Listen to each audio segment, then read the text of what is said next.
नमस्कार साथियों, स्वागत है आप सभी का। अपने सेकंड ग्रेड के फर्स्ट पेपर के लिए इंडियन इकोनॉमी की सीरीज चल रही है, जिसमें जो फर्स्ट वीडियो था वो कृषि एवं वर्दी विकास पर था।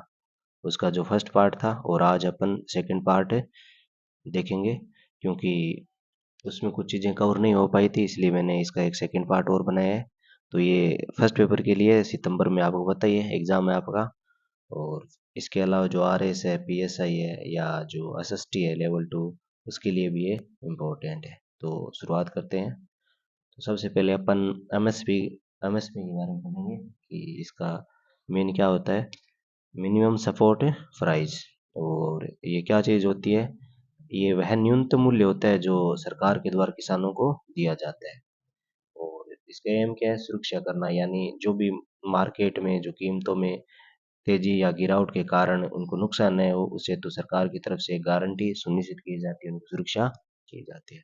और एमएसपी की घोषणा कब होती है? बुआई के समय घोषणा होती है। और सिफारिश कौन करता है? कृषि लागत एवं मूल्य आयोग, सीएसीपी। सीएसीपी की सिफारिश पर सरकार एमएसपी की घोषणा करती है। वर्तमान में इसमें 22 फसलें हैं, जिनमें से 14 खरीफ, 6 रबी और 2 व्यावसायिक है। और एक बार यहाँ से ये क्वेश्चन आया भी था कि 2018-19 के केंद्रीय बजट में घोषणा की गई थी कि भारत में किसानों को उत्पादन लागत के का कम से कम 1.5 गुना एमएसपी दिया जाएगा। तो ऐसे प्रश्न पूछा था कि 1.5 गुना एमएसपी देने का जो सरकार ने फैसला किया था वो कौन से बजट में किया था? ये सेकंड ग्रेड में आ चुका है ये। और वित्त वर्ष ये लेटेस्ट है, इसका ध्यान रखना। वित्त वर्ष 2025 के लिए एमएसपी में उत्पादन की जो भारित औसत लागत है उसमें वृद्धि की गई है। जैसे अरहर में 59% है, फिर बाजरा में 77, मसूर में इतनी और रेपसीड में इतनी जो वृद्धि है वो की गई है। और वर्तमान में एमएसपी किस बेस पर दी जाती है? ए टू एफएल और इनका 1.5 गुना। ए टू एफएल, ए टू का मतलब हो गया एक्चुअल जो कॉस्ट होती है, एक्चुअल कॉस्ट, जिसमें मतलब किसानों के बीज है, सिंचाई है ना, उर्वरक है, इन सब का मूल्य और साथ में जो फैमिली की लागत होती है उनका 1.5 गुना। परंतु जो स्वामीनाथन आयोग है उन्होंने सीटू लागत की सिफारिश की। उन्होंने कहा था सीटू लागत का 1.5 गुना एमएसपी दिया जाना चाहिए। यानी सीटू लागत में क्या है? ये तो है ही, इसके साथ में किसान कहते हैं कि हमारा जो किराया है, बिजली का बिल है, वो भी ऐड करके आप एमएसपी दीजिए। और फिर ये अपन आगे पढ़ेंगे वर्ष 2025-26 के लिए। कुछ गेहूं, जौ, चना और सरसों में एमएसपी में क्रम से वृद्धि की गई है और अब इनकी रेट इतनी हो गई है। गेहूं की 2425 रुपये, फिर जौ की 1980, चना की 5650, सरसों की 5950 रुपये। अब ये मोस्ट इम्पोर्टेंट है कि भारत में पहली बार जो एमएसपी है वो कब लागू किया गया था? तो 1966 67 में कब लागू किया गया था? आपको दिख नहीं हो रहा है, 1966 67 में। और गेहूं की एमएसपी 54 रुपये तय की गई थी। और जो भारत में ये एमएसपी के लिए सिफारिश करता है सीएसीपी, ये किस इसके कुछ निर्धारक तत्व हैं, उनके आधार पर ये एमएसपी तय की जाती है। तो ये आप पढ़ लेना। उत्पादन लागत है, कच्चे माल की लागत में परिवर्तन है, या आपूर्ति और मांग है, फिर ये विनिर्माण की लागत संरचना पर प्रभाव है, जीवन यापन के खर्चे के प्रभाव है। ये सारे जो पॉइंट है इनके बेस पर सीएसीपी सिफारिश करता है सरकार को और सरकार एमएसपी की घोषणा करती है। नेक्स्ट है, अब सीएससीपी के बारे में पढ़ लेते हैं। आज तक यहाँ से प्रश्न नहीं पूछा गया। इसकी स्थापना कब हुई थी? 1965 में इसकी स्थापना हुई थी।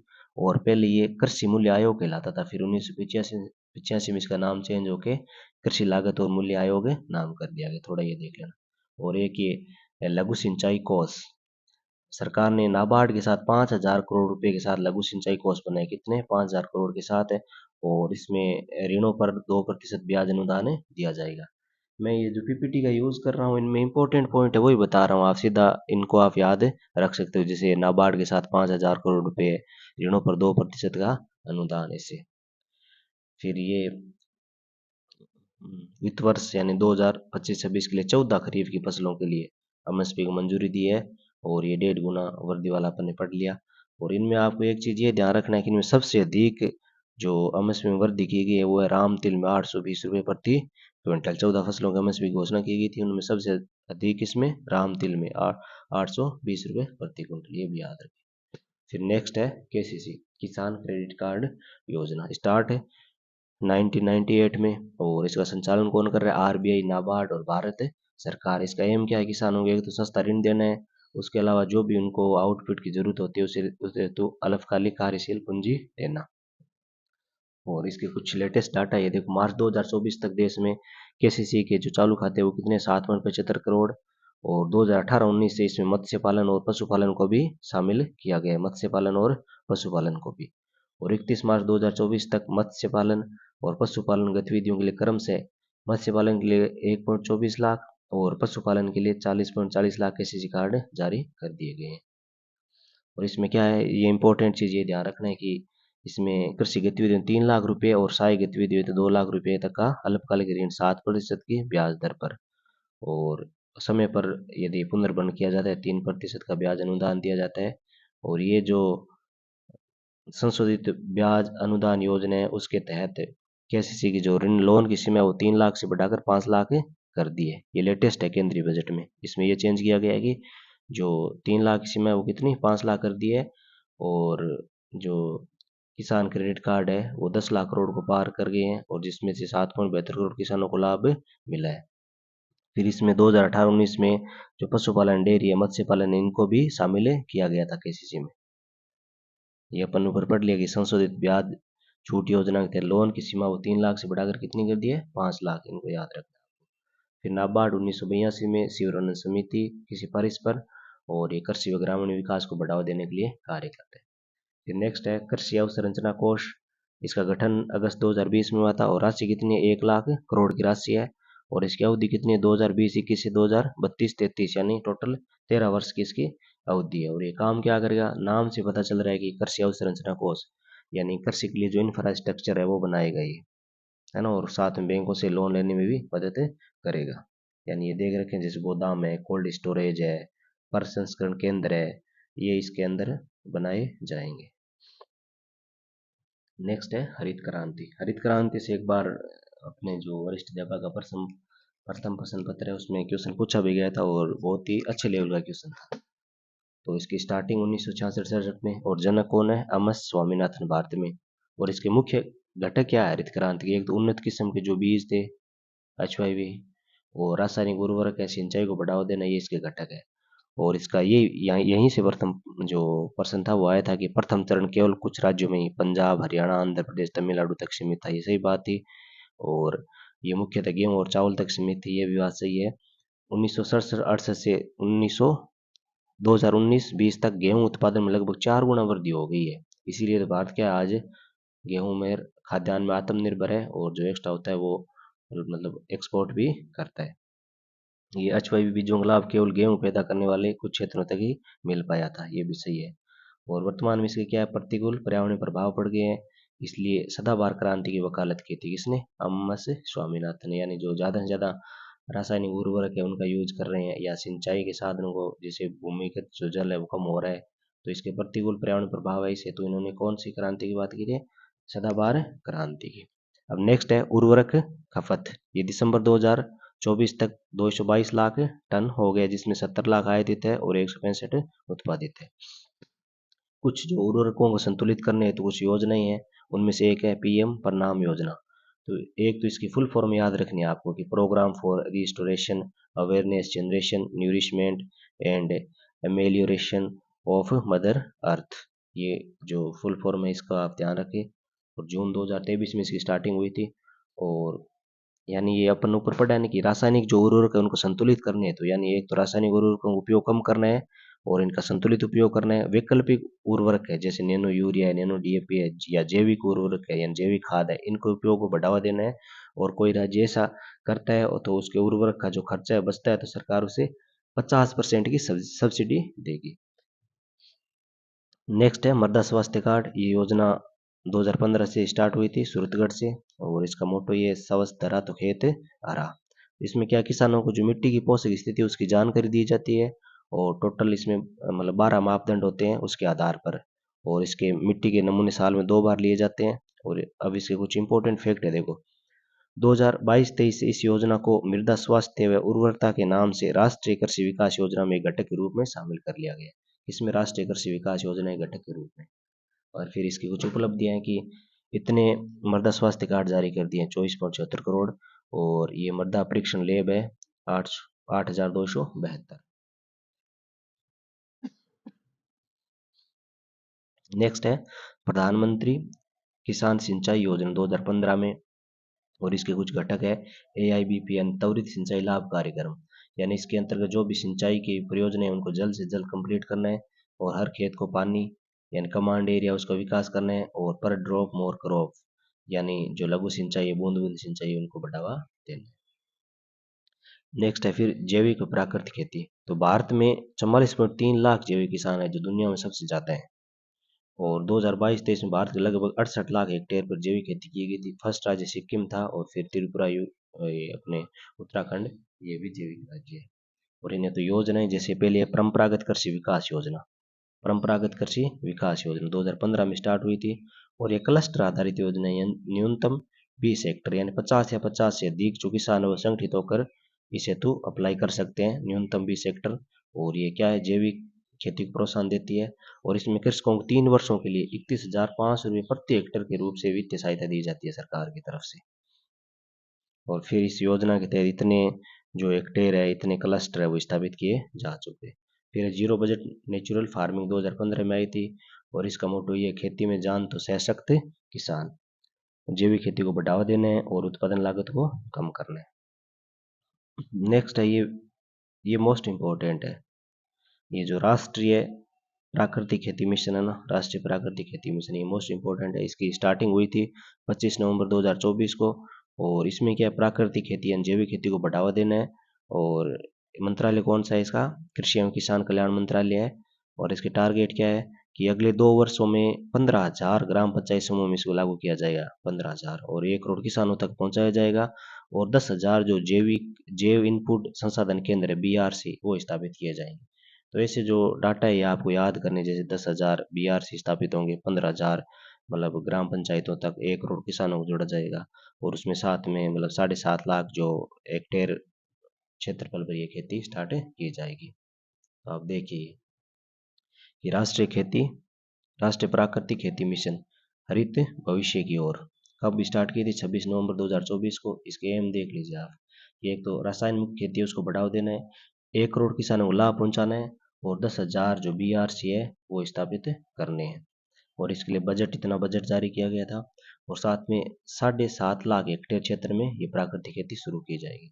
ये एम अपन ने ये पढ़ लिए हैं कि प्राकृतिक खेती को बढ़ावा देना है, लागत को कम करना है, उसके अलावा जो फसल विविधीकरण है उसको बढ़ावा देना है। फिर नेक्स्ट है खाद्य सुरक्षा के लिए मिशन। तो फर्स्ट जो मिशन है वो है राष्ट्रीय खाद्य सुरक्षा एवं पोषण मिशन। इसकी स्टार्टिंग 2007-8 में, और 2024 में इसका नाम क्या कर दिया, राष्ट्रीय खाद्य सुरक्षा एवं पोषण मिशन कर दिया। अब इसके उद्देश्य ये इंपॉर्टेंट है कि इसमें जो भी गेहूं है, चावल है, दालें हैं, मोटा अनाज है, उनका क्षेत्रफल या उनकी उत्पादकता में वृद्धि करनी है, और मृदा की उर्वरता को बनाए रखना है, किसानों की आय में वृद्धि करनी है। और वर्तमान में 28 राज्यों और 2 संघ शासित प्रदेशों में संचालित है। और ये कि 2014-15 से राष्ट्रीय खाद्य सुरक्षा मिशन यानी वाणिज्यिक फसल के तहत कपास, जूट व गन्ना में भी संचालित है। यानी जो वाणिज्यिक फसलें उनको भी इसमें शामिल किया गया 2014-15 से, कपास, जूट व गन्ना। जो इंपॉर्टेंट चीजें हैं वो मैं हाईलाइट कर रहा हूँ, ये चीजें आपको याद रखनी है। राष्ट्रीय खाद्य सुरक्षा मिशन ऑयल सीड्स एवं ऑयल पाम, तो ये 2018-19 में। और इस मिशन का उद्देश्य क्या है कि जो वनस्पति तेल है उनके उत्पादन को बढ़ावा देना है, और जिससे खाद्य तेलों का आयात में क्या हो जाए, कमी हो जाए। और वर्तमान में ये मिशन 25 राज्यों और 3 संघ शासित प्रदेशों में संचालित है। और इसमें भारांश कितने हैं, 60-40 है। यहाँ से तो एक बार सेकंड ग्रेड में प्रश्न पूछा भी गया है। खाद्य तेल पर राष्ट्रीय मिशन ऑयल पाम, ये पूर्वोत्तर राज्यों या अंडमान निकोबार है वहाँ के, स्टार्ट है 2021 से। और इसमें क्या है, जो भी खाद्य तेल है उनमें देश को आत्मनिर्भर बनाना है। और इसके लक्ष्य क्या है कि 2021-22 से 25-26 तक 6.5 लाख हेक्टेयर पर ये जो ऑयल पाम कृषि है वो करनी है। और इस हेतु मतलब 2024 में अरुणाचल प्रदेश के जो दिबांग घाटी है उसमें एक ऑयल कंपनी ने एक ऑयल पाम द्वारा स्थापित पहली ऑयल पाम प्रसंस्करण इकाई का उद्घाटन किया। तो फर्स्ट जो ऑयल पाम प्रसंस्करण इकाई है वो कहाँ, दिबांग घाटी, अरुणाचल प्रदेश में। फिर नेक्स्ट है राष्ट्रीय कृषि विकास योजना 2007-8 में। और इसमें क्या है, एक तो कृषि की जो न्यूनतम वृद्धि दर है वो 4% रखनी है, और इसमें वित्त पोषण है 60-40 का। फिर नेक्स्ट है जो कृषि के कुछ उप क्षेत्र थे उनके बारे में पढ़ लेते हैं। पहला है पशुपालन। तो कृषि जीवी 2014-15 में 24.3% से बढ़कर 2022-23 में कितना हो गया, 30% हो गया है।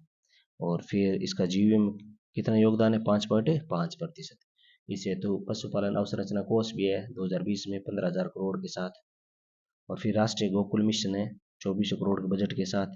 और ये 2020 2021-22 से 25-28 तक। और इसका एम क्या है, ये पशुपालन है, डेयरी है, डेयरी विभाग द्वारा जो गोवंश की स्वदेशी नस्ल है उनका विकास करना है, संरक्षण करना है, और दुग्ध दुग्ध उत्पादकता में वृद्धि करनी है।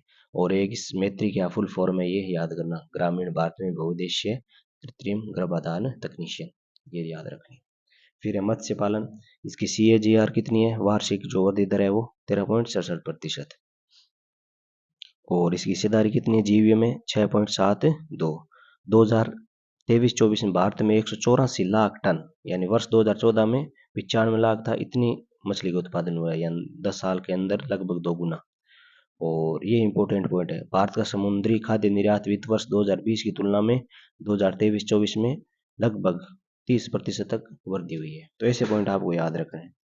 फिर नेक्स्ट जो प्रधानमंत्री मत्स्य संपदा योजना है, पिछली वीडियो में अपन ने ये पढ़ी थी, एक बार और देख लेते हैं। स्टार्टिंग 2020 में, और जो जलीय कृषि उत्पादकता है यानी मछली उत्पादन में उसको बढ़ावा देना है, मत्स्य प्रबंधन में सुधार करना है, और इस हेतु मतलब 20,050 करोड़ रुपए का बजट जारी किया था, और 2021 से 2025 तक लागू। और इसके अलावा इसके कुछ टारगेट है, ये इंपॉर्टेंट है। अभी तक यहाँ से प्रश्न तो पूछा नहीं गया है, लेकिन आपको ध्यान रखना है कि मछली उत्पादन को 2018-19 के 13.75 मिलियन जो मीट्रिक टन है उससे बढ़ाकर कितना करना है, 22 मिलियन मीट्रिक टन है, 13 से 22 मिलियन मीट्रिक टन। और उसके अलावा जो जीवीएम इसका योगदान है 7.28% है, उसे 2024-25 तक 9% करना है। पहला जो इसका उत्पादन है वो 22 मिलियन मीट्रिक टन करना है, फिर इसका जीवीएम इसे 9% करनी है। और फिर इससे जो भी निर्यात आय हो रही है कितनी, 46,000 से कितनी करनी है 2024-25 तक, 1 लाख करोड़ रुपए करनी है। फिर नेक्स्ट इसी का पार्ट है प्रधानमंत्री मत्स्य किसान समृद्धि सह योजना, 8 फरवरी 2024 को जो प्रधानमंत्री मत्स्य संपदा योजना है इसी के अंतर्गत आती है। और ये 2023-24 से 26-27 तक चलेगी। और कुल 6,000 करोड़ का बजट है, और इसमें 50% जो वित्त है वो विश्व बैंक, फ्रेंच जो डेवलपमेंट एजेंसी है वहां से, और 50% जो वित्त है वो निजी क्षेत्र लाभार्थियों के द्वारा। और यानी मत्स्य पालन है, इसको बढ़ावा देना है इसमें, है ना। अब नेक्स्ट है प्रधानमंत्री फसल बीमा योजना। इसके 9 साल कंप्लीट हो चुके हैं, और अन्नदाता को सशक्त बनाना और उनकी आजीविका की रक्षा करना, यानी इसको 9 साल कंप्लीट हो गए 2025 में, इसलिए स्टार्टिंग 2016 में हुई थी। और ये योजना क्या है, इसके एम क्या है, उद्देश्य क्या है कि अप्रत्याशित जो भी प्राकृतिक खतरे हैं, यानी कोई बाढ़ आ जाए, भूकंप आ जाए, यानी ओलावृष्टि हो जाए, अतिवृष्टि हो जाए, या सूखा पड़ जाए, उनके कारण जो फसलों को नुकसान होता है उसे, तो ये बीमा वाली एक योजना है। फसल नुकसान के लिए व्यापक ढाल प्रदान करती है, और किसानों की आय को क्या करती है, स्थिर करती है। इसमें जो मेन मेन पॉइंट है वो हाईलाइट कर रहा हूँ, आप उन्हीं को ध्यान रखिए। जैसे कि प्राकृतिक आपदाओं से बचाने के लिए फसल बीमा जोखिम को कवर करने के एक अहम उपाय है। इसमें आप देख सकते हैं, जैसे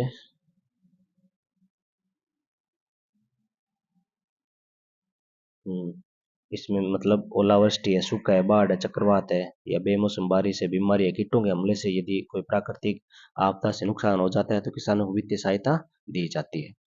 और फिर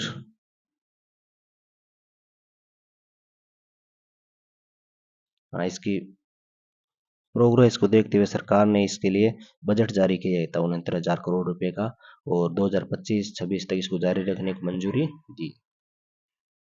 इसमें प्रौद्योगिकी प्रगति यानी टेक्नोलॉजी की प्रोग्रेस देखते हैं। और इसमें जो उपग्रह इमेजनरी है, ड्रोन है, मानव रहित वाहन है, रिमोट सेंसिंग है, इनका उपयोग किया जाता है। यानी कोई भी मतलब खेत में नुकसान होता है तो फसल को, तो उसकी जानकारी के लिए इस टेक्निक का उपयोग किया जाता है। उपग्रह इमेजरी, ड्रोन है, रिमोट सेंसिंग, इस तकनीक का उपयोग किया जाता है। बाकी ये आप छोड़ देना।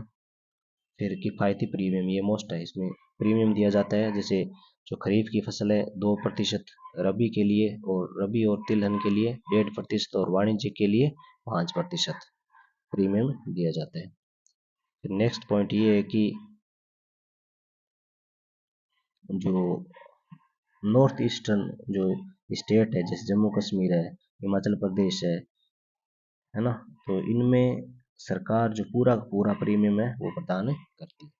इसमें व्यापक कवरेज है, यानी प्राकृतिक आपदाएं अपने ऊपर पड़ी थी, कीटों बीमारियों के साथ ओलावृष्टि भूस्खलन के कारण जो भी नुकसान होता है वो कवर किया जाएगा, ये अपन ऊपर पढ़ लिया है। और इसमें फसल के बाद के भी नुकसान को, यानी फसल की कटाई कर ली और 14 दिनों के अंदर फसल को नुकसान हो जाता है कटाई करने के बाद, तो भी क्या है बीमा दिया जाता है। और स्थानीयकृत कुछ आपदाएं हो जाती है, व्यक्तिगत घटनाएं हो जाती है, तो उसमें भी क्या बीमा प्रदान किया जाता है। तो ये अपना जो फर्स्ट चैप्टर है कंप्लीट हो गया है, कृषि वृद्धि एवं विकास वाला। इसके 2 पार्ट, फर्स्ट पार्ट मैंने अपलोड कर दिया था, और सेकंड पार्ट ये आज और हो गया, ये कंप्लीट हो गया। और नेक्स्ट जो वीडियो होगा वो अपना उद्योग वृद्धि एवं विकास पर होगा। तो आप लोग मतलब पूरी चीज़ें जैसे मैंने इसमें हाईलाइट कर रखी है वही चीज़ें याद रखना है ना, पूरी की पूरी मत पढ़ना, भले हो सके तो इनके शॉर्ट नोट्स बना लेना। और सितंबर में एग्ज़ाम है, तब तक आप लोग मतलब शॉर्ट नोट्स बना लोगे तो अच्छी बात है, क्योंकि ज़्यादा से ज़्यादा रिवीजन हो पाएगा। क्योंकि इनके जो मेनली इनमें जो डाटा है वही पढ़ने होते हैं। और यहाँ से जैसे संस्कृत डिपार्टमेंट में 10 क्वेश्चन पूछ लिए थे, और बाकी जो पीछे जो एग्ज़ाम हुए थे सेकंड ग्रेड के, उनमें लगभग 6 से 7 क्वेश्चन इन जो ये 4 टॉपिक है इनसे पूछते हैं। और ये यदि आप लोग सही करते हो, इनमें लीड लेते हो, निश्चित रूप से आप आपका स्कोर अच्छा होगा और मेरिट में मतलब आपकी रैंक है वो भी अच्छी होगी। क्योंकि नॉर्मली ज़्यादातर लोग क्या करते हैं, इन टॉपिक्स को स्किप करते हैं। तो ये वीडियो कंप्लीट हो गया है, नेक्स्ट वीडियो मिलते हैं उद्योग वाले टॉपिक पर। बाकी आप लोगों की कुछ भी क्वेश्चन हो तो आप यूट्यूब पर कमेंट कर देना। और साथ में मतलब टेलीग्राम से जुड़ना चाहो, क्योंकि इसकी जो पीडीएफ है वो मैं टेलीग्राम पर शेयर करता हूँ, तो वहाँ आप जुड़ सकते हो। इसकी मैं लिंक जो यूट्यूब का डिस्क्रिप्शन है उसमें डाल दूंगा। बाकी आप ऐसे सर्च करके भी आ सकते हो कि जीके भाई भी सर, इस नाम से मेरा टेलीग्राम चैनल है, वहाँ से आप जुड़ सकते हो। धन्यवाद।